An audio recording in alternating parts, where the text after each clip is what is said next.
Hello दोस्तों, नमस्कार। आपका स्वागत है आपके अपने YouTube channel target entrance exam पर। और दोस्तों, जैसे कि आपको पता है काउंसलिंग हमारी चल रही है बीएड की, ठीक है। और पूल काउंसलिंग के लिए अब यहाँ पर रजिस्ट्रेशन होने स्टार्ट हुए हैं, ठीक है। पूल काउंसलिंग के लिए या फिर हम कह सकते हैं सेकंड राउंड की काउंसलिंग के लिए। तो इसकी देखिए 17 दिसंबर से यानी कि कल सुबह से यहाँ पर आपके रजिस्ट्रेशन स्टार्ट हो जाएंगे। तो मैंने सोचा इससे रिलेटेड जो भी आपको इन्फॉर्मेशन है, कैसे क्या प्रोसेस है, वो तो आपको पता ही है कि फेज फर्स्ट से फोर्थ वाले जो वहाँ पर प्रोसेस रहा है भाई सेम प्रोसेस रहेगा। लेकिन इसके बारे में कुछ और चीज़ें जो मुझे आपको बतानी है, ठीक है। और स्कॉलरशिप डेट देखिए, अगर स्कॉलरशिप की डेट की बात करूँ, आज ही हमने लाइव किया है और कल भी हमने बताया था कि जैसे ही ऑफिशियली कोई डेट आएगी, ठीक है, हम आपको बता देंगे। अभी तक कोई भी नोटिस नहीं आया है डेट बढ़ने का। अभी तक 15 दिसंबर ही आपका लास्ट वहाँ पर शो हो रहा है। तो जैसे ही कोई यहाँ पर कोई नोटिस आता है, हम आपको तुरंत इन्फॉर्म कर देंगे। आप लोग स्कॉलरशिप की टेंशन मत लीजिए। सुबह ही हम लोग लाइव आए थे, हमने कहा था डेट बढ़ेगी और पक्का बढ़ेगी, बढ़ानी पड़ेगी इन्हें, ठीक है। इस चीज़ के लिए हम लगातार प्रयास कर रहे हैं, तो हम लोगों की डेट बढ़ जाएगी। इस पर आप बेफिक्र आराम से रहिए, टेंशन मत लीजिएगा। चलिए पूल काउंसलिंग के बारे में बात कर लेते हैं कि यहाँ पर क्या कैसा प्रोसेस आपका रहने वाला है। 17 दिसंबर से आपका हो जाएगा। नोटिस आया था, पहले 16 दिसंबर को होना था स्टार्ट, लेकिन ये जो नोटिस आया इसके अकॉर्डिंग आपका जो है अब 17 दिसंबर यानी कि कल से यहाँ पर आपका पूल काउंसलिंग के लिए सेकंड राउंड के लिए जो है रजिस्ट्रेशन स्टार्ट हो जाएंगे, ठीक है।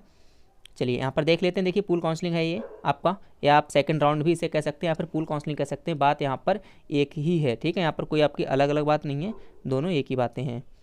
तो यहाँ पर इसमें सबसे पहली बात देखिए रजिस्ट्रेशन है और उसका प्रोसेस पूरा सेम रहने वाला, जो कि मैं काफ़ी सारी वीडियोज़ में बता चुका हूँ। बार बार हम लोग उस पर बात नहीं करने वाले हैं। आपको सिंपल वहाँ पर रजिस्ट्रेशन करना है। लेकिन बात ये है कि जो लोग कह रहे थे कि रजिस्ट्रेशन हम लोग पहले कर चुके हैं phase first second third fourth, तो उन्हें क्या दोबारा से यहाँ पर रजिस्ट्रेशन करना पड़ेगा। और जो अमाउंट है हमारा 750 रुपये जो काउंसलिंग फ़ीस जाती है, क्या भाई फिर से देनी पड़ेगी, ठीक है। इस तरीके के आपके कई सारे यहाँ पे डाउट्स आ रहे हैं और भी कई सारे क्वेश्चंस मैंने देखे हैं। आप लोगों के जो मैसेज आ रहे हैं उनके अकॉर्डिंग मैं यहाँ पर आपको पूरा एक बार अच्छे से इसकी सारी जानकारी दे देता हूँ। तो देखिए यहाँ पर आपको 750 रुपये देने पड़ेंगे, ठीक है। जो आपके रजिस्ट्रेशन फ़ीस है भाई आपकी यहाँ पर देनी पड़ेगी। तो ये बात यहाँ पर आप लोग कन्फर्म कर लीजिए। अब देखिए पूल काउंसलिंग में कौन कौन लोग पार्टिसिपेट कर सकते हैं।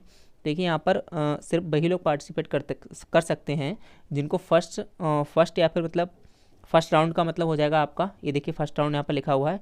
इसका मतलब है कि आपके चारों phase first second third fourth को मिला के यहाँ पर पूरा बना है आपका फर्स्ट राउंड, ठीक है। तो जिनको भी यहाँ पर कॉलेज अलॉट नहीं हुए थे, ठीक है, या फिर जिनको कॉलेज अलॉट हुए थे उनको फीस उन्होंने सबमिट नहीं की। कहने का मतलब ये है कि पूल काउंसलिंग में सभी लोग पार्टिसिपेट कर सकते हैं, चाहे उन्होंने रजिस्ट्रेशन किया हो चाहे नहीं किया हो, ठीक है। सिर्फ जिन्होंने एडमिशन ले लिया है वो लोग पार्टिसिपेट नहीं कर सकते हैं। बाकी कोई भी हो, सभी यहाँ पर आप लोगों के यहाँ पर आप लोग पार्टिसिपेट कर सकते हैं, ठीक है। तो इस बात को आप ध्यान रखिएगा, कोई दिक्कत नहीं, सभी लोग यहाँ पर पार्टिसिपेट कर सकते हैं पूल काउंसलिंग में। और जो आपका वो है प्रोसेस है रजिस्ट्रेशन का, वो सेम है। सबसे पहले आपको बैंक डिटेल भरनी है, ठीक है। उसके बाद आपको पैसे पेमेंट करने, कितना रुपये पेमेंट करना रहेगा, ये इसमें सबसे बड़ी बात इसमें यही है जो मुझे आपको इंपॉर्टेंट बतानी है, ठीक है। इसमें क्या है देखिए, रजिस्ट्रेशन फ़ीस तो आपको पे करनी ही होगी जैसा कि मैंने आपको बताया। एंड फुल कॉलेज फ़ी, मतलब कि आपको कॉलेज की पूरी फ़ीस यहाँ पर पहले ही सबमिट आपकी करा ली जाएगी। ये सबसे बड़ी चीज़ है यहाँ पर। देखिए इसी के बारे में हम अच्छे से बात करने वाले हैं कि जो कॉलेज फ़ीस है यहाँ पर भाई आपकी पूरी पहले ही सबमिट करवा ली जाएगी। मतलब आपसे 51,250 जो हमारा पूरा अमाउंट होता है भाई आपसे पहले ही पूल काउंसलिंग में सबमिट करा लिया जाएगा। उसके बाद ही हमें कॉलेज की चॉइसेस वहाँ पर करने के लिए मिलेंगी। तो ये सबसे बड़ी अहम बात है कि 51,250 रुपये को फंसाना क्या ठीक है, ठीक है। और चलिए इस बारे में बात करते हैं कि 51,250 को क्या करना चाहिए हमें। और अभी हम बात करेंगे कि पूल काउंसलिंग ज़्यादा बेटर है या फिर हमारा जो ज़्यादा बेहतर है डायरेक्ट एडमिशन, ठीक है। इनके बारे में बात कर लेते हैं। और लॉगिन आपको वैसे ही करना जो आपकी डिटेल है नॉर्मली, ठीक है।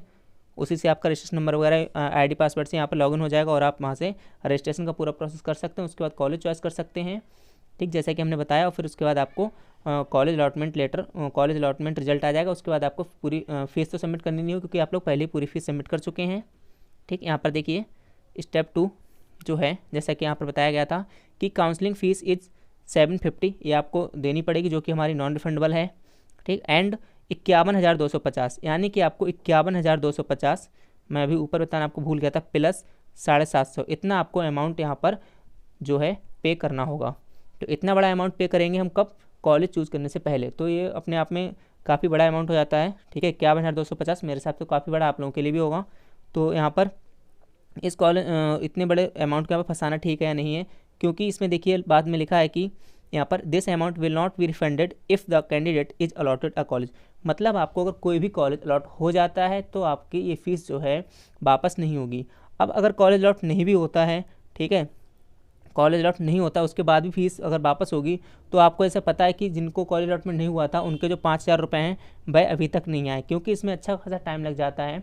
पिछली बार पिछली बार रोहिलखंड यूनिवर्सिटी ने बीएड करवाया था, बीएड एंट्रेंस एग्जाम हमारा करवाया था, तो लगभग 1.5 महीने से ऊपर यहाँ पर इनके पैसे वापस आने में लग गया था। तो इस बार ही आप मान के चलिए इतना टाइम लग जाएगा। और आपको सोचिए जब आपका इतना रुपये फंस जाएगा उसके बाद आप डायरेक्ट एडमिशन भी नहीं ले पाएंगे, क्योंकि बार बार इतने रुपए जुटाना थोड़ा मुश्किल हो जाता है काम, ठीक है। तो ऐसा नहीं है कि आप 51,000 रुपये फंसा दो उसके बाद फिर ये चीज़ें करो। तो अभी इसके बारे में बात हम करेंगे और अच्छे से। फिलहाल तो मैं इसके बारे में थोड़ा आपको नॉलेज दे दूँ यहाँ पर। If any candidate to whom college allotted does not report to college then the college fees of अब मतलब ये भी देखिए इसमें आप ठीक क्लियरली बिल्कुल मेंशन है, कोई लोग भी इन सारी चीज़ों को डाउट लेके नहीं पूछेगा, ठीक है। आप लोग बिल्कुल यहाँ पे सारे डाउट ने क्लियर कर लिए, मैं आपको मौका नहीं दूंगा पूछने का। यहाँ पर देखिए लिखा हुआ है कि 51,250 फीस अगर आपको कॉलेज अलॉट हो जाता है, वहाँ पर अगर आप एडमिशन नहीं लेते हैं तब भी आपको रुपये वापस नहीं मिलेगा। मतलब आप समझ सकते हैं कि पूल काउंसलिंग एक बहुत ही रिस्क का काम है यहाँ पर, ठीक है। पूल काउंसलिंग इसमें आपका क्या, एक तो फीस पहले पूरी सबमिट हो जाएगी, उसके बाद अगर आपका कॉलेज को मिल जाता है तो फीस वापस नहीं होगी, चाहे आप उस कॉलेज में एडमिशन लें चाहे ना लें। ये बात बहुत ही ध्यान रखने वाली है, ठीक है।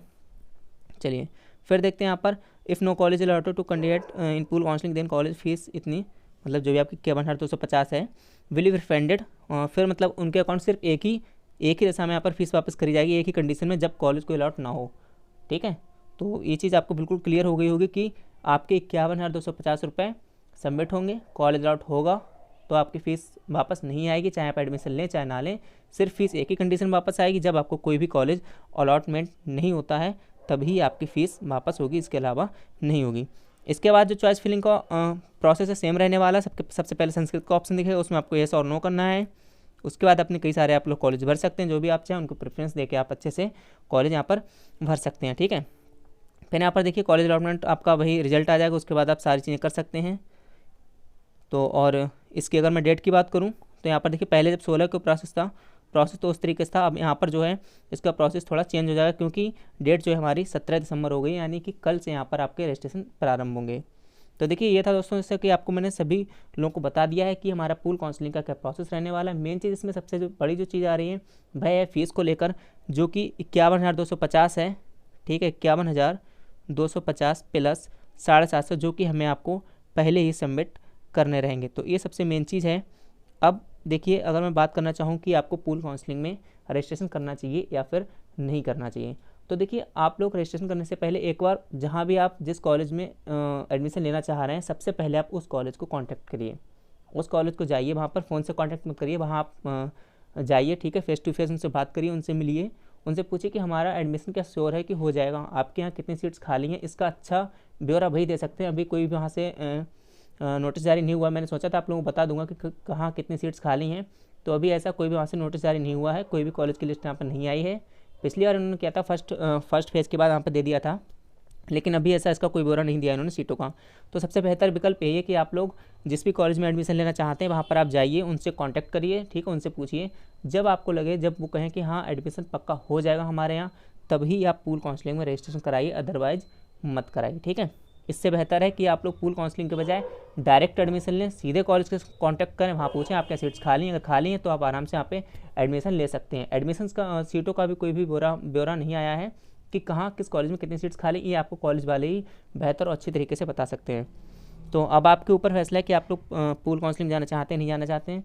मेरी राय आप लोगों के लिए ये है कि पूल काउंसलिंग में जाएँ, लेकिन इससे पहले आप लोग उस कॉलेज को जरूर कांटेक्ट करिएगा जहाँ पर आप एडमिशन लेना चाहते हैं, तभी आप पूल काउंसलिंग में रजिस्ट्रेशन करिए, अदरवाइज मत करिए, क्योंकि 51,250 रुपये आपको फंसाना बिल्कुल भी ठीक नहीं है, क्योंकि इसके बाद फिर आप डायरेक्ट एडमिशन भी नहीं ले पाएंगे, क्योंकि बार बार इतना रुपये अरेंजमेंट करने में थोड़ा प्रॉब्लम हो जाती है, ठीक है।